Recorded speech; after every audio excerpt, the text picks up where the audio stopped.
because I never really understand people. People are weird. Like, I have friends who don't believe in abortion, but they swallow. So it just doesn't make sense to me, you know? But, you know, I am biracial. That's my dad. Been married 4 times, so you can understand why my relationships are always rocky. You know? Like, I always take blind dates to the weirdest places. Like, I took one to the Museum of Tolerance, right? And I don't know if you've ever been there, but you walk through a tunnel and it yells out racial slurs at you, right? So, like, the Hispanic side of me, I was offended as fuck. But then, like, the white side of me, I was, like, walking with half a smile in there. So I knew I looked weird as fuck. So I told my dad, I was like, hey, you gotta entertain me, like, do something, like, I look weird here.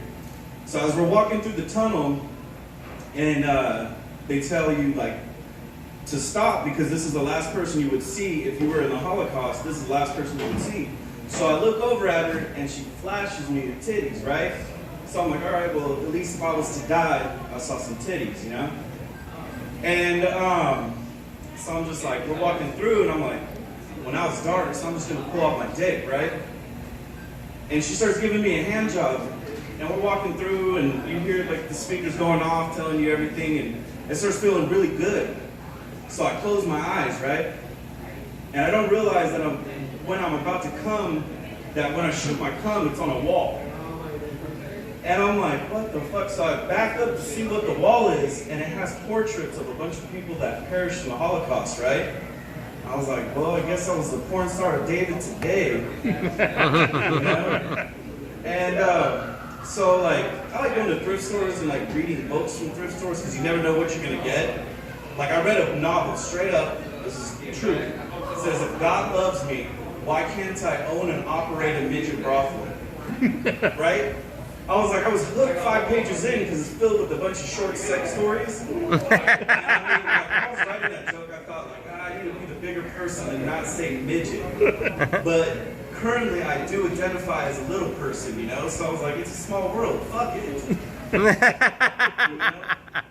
And so, like, I get hooked up with people that all the time, like, people are like, oh, let's go on this blind date. Like, I know a girl that I'll introduce you to. And I'm like, all right, cool. So they give me, you know, they give me her address and stuff, and I drive up to the house and knock on the door, and the dad opens the door, and he's like, this big ass buff prison, just got out of guy, right? And he tells me, oh, you must be Phil, I heard about you, you seem like a good guy.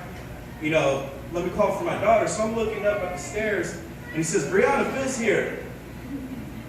And I see something out of the corner of my eye, and I look, and she comes around the corner in a wheelchair. And I don't want to be that guy, like, oh, I don't want to go on a date because your legs can't work, you know? So I'm like, let's go. Like, but what do we do, you know? I'm like, I'm just going to take you to see a movie. We can sit down, you know, half price ticket for her, that's great. And so the date's going on, and this is how old this date was. We were watching Lord of the Rings Twin Towers, right? Long ass boring movie. She looks at me and she says, hey, let's get out of here, I want to fuck. And I'm like, once again, who am I to define, you know, no, just because your legs don't work, I'm not going to fuck you. So I'm like, do you know of anywhere? And she's like, yeah, there's a park by my house. So when we're done fucking, you can just take me home. I'm like, all right, cool. And so she tells me, pull over. I take her on the sidewalk, we're going, and she's like, push me through these streets. I'm like, all right, like, she's been here before. She knows between these streets there's somewhere we could fuck. So we go through, and there's a table that's underneath a tree branch. And she's like, you know what? Pick me up. Let me hang on the tree, and I'll bounce on your dick. And I'm like, once again, I'm intrigued. So as she's going, I'm thinking in my mind, like, oh, what if my buddies talk shit when I tell them this story? And I'm like, you know what? She's actually putting it in work. I know girls that can fucking walk in heels, and they don't even fuck like this. You know? So I look down at my phone, and I see that it's like already like 3 a.m., right? So I'm thinking like this badass motherfucker's gonna be looking for me. What do I do? Do I take her to her house, dump her off at her curb, drive off? What do I do?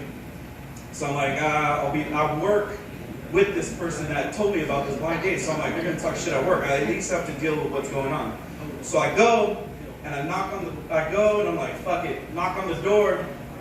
The door swings open, I get pulled in, and I feel someone hugging me very aggressively, and I look, and it's her dad, and I'm like, you're not mad? And he's like, nah, the last guy left her hanging from the tree. That's not ever good.